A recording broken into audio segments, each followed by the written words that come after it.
marami. Sobra-sobra. Bosang ko. So much. Ingat.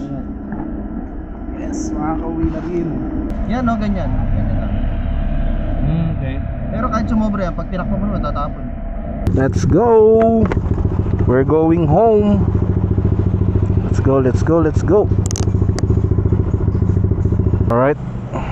So naayos ko na yung camera ko. So uwi na talaga tayo. Pero yeah, grabe, nakakatuwa. Nakuha na natin si Black Sea after many weeks. Pero understood naman dahil marami din ginagawa si Boss Ampong. At may mga iba rin siyang events at mga bagay na ginagawa. Siyempre intindi natin yan. Kasi pagkalabas naman ng motor natin, ito, quality na. Ready to go na. Boss! Thank you so much.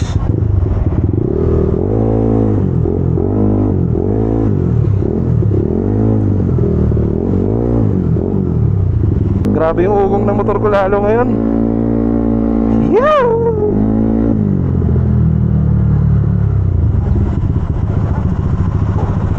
Mas maugong siya ngayon compare nung last. Grabe to. Shit, wala pala akong fender. Buti na lang may bag ako. Woo! Grabe. Black Sea, finally. Bali hindi pa to naka-dyno ngayon mga boss idol, kasi naka-straight tune lang muna siya. Pero napag-usapan naman namin ni Boss Ampong, maybe next time, sabi niya i-break-in ko pa para mas mapino pa yung takbo ng motor natin. Pero ngayon grabe, buong buo yung tunog, putik na yan.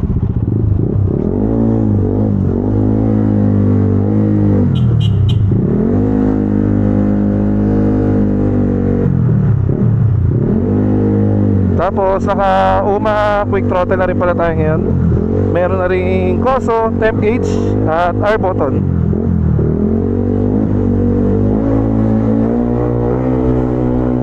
Damn! Charap! Tagal ko din di nagamit si Black Sea. Yung last pa talaga mga boss idol na nagbatangas pa. Dahil lang sa isang pagkakamali, nadali ako. Bago ako pumunta kay Boss Ampong, na grab lang tayo papunta. Kasi may mga dala tayong taillights para sa... May dala tayong taillights kasi umorder si Boss Ampong sa atin ng JP, tsaka si Papi. Shoutout kay Papi lang to. Woo! Sarap!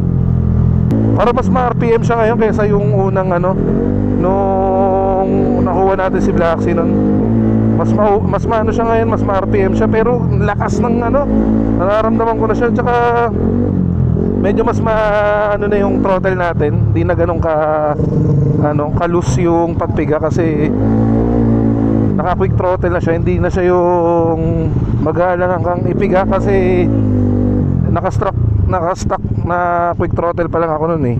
Pero ngayon medyo goods siya. Ganda yung niya, ganda. Tapos yan, temp gauge. Yan, mamonitor na natin yung temperatura ng makina natin.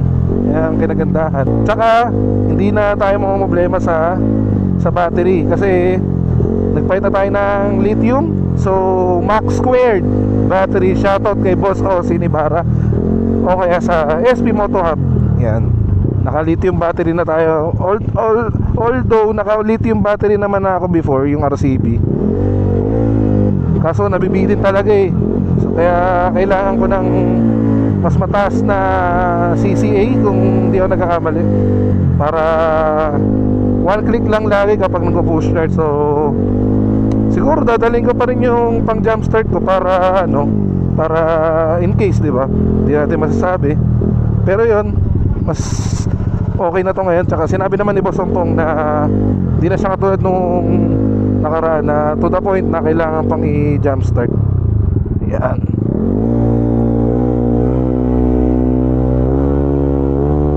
Woo!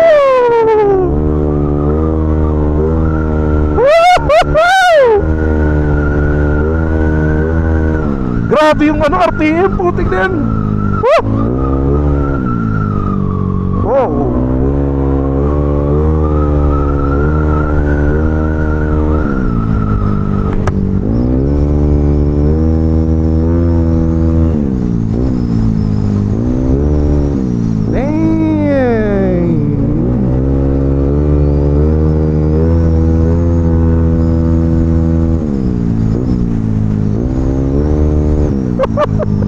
Woo!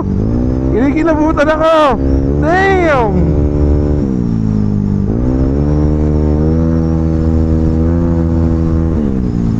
Woo-hoo-hoo!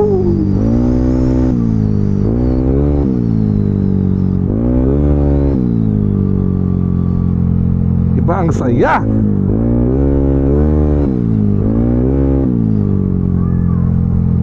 Grabe, grabe, grabe.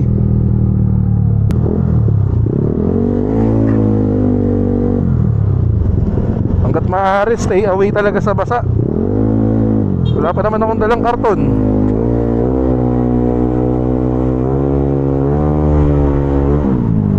Grabe. Ugong is real. Damn. So mga boss idol, ang naging changes din nga pala kay Black Sea pagdating sa CVT, nagpalit din ng mga spring. So ang naobserbahan kasi nila Boss Ompong, walang RPM yung motor ko. Kaya yun, nagpalit ng mga spring, nagangat daw, nagtigas ng mga spring. So kaya ganito lalong kagigil si Black Sea. May acrylic na din yung ano natin, U-box, para syempre may takip yung throttle body natin. So actually mga boss idol, na vlog ko rin naman nung last time na magpapalit tayo ng ECU. Kasi nga yung ECU natin na previous, yun yung na-damage nung nabaliktad ko ng jump start. So ng ECU na nakakabit ngayon kay Black Sea, Super X din, Super X na ang nakakabit sa kanya. So big shoutout kay Boss Wallace, ang tuner ng Omponetics. Yan, napaka tisak ng tono ng ECU natin mga boss idol, solid. At syempre, big shoutout talaga sa lahat ng buo ng Omponetics mga boss idol.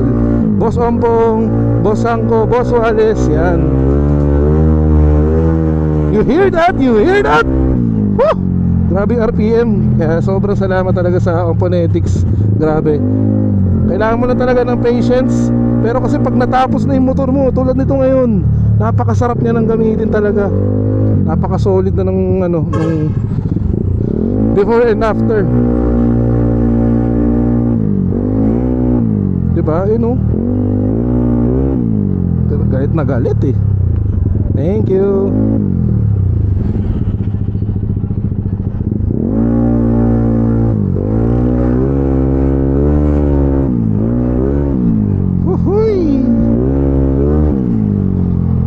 Pitik-pitik lang yun ha.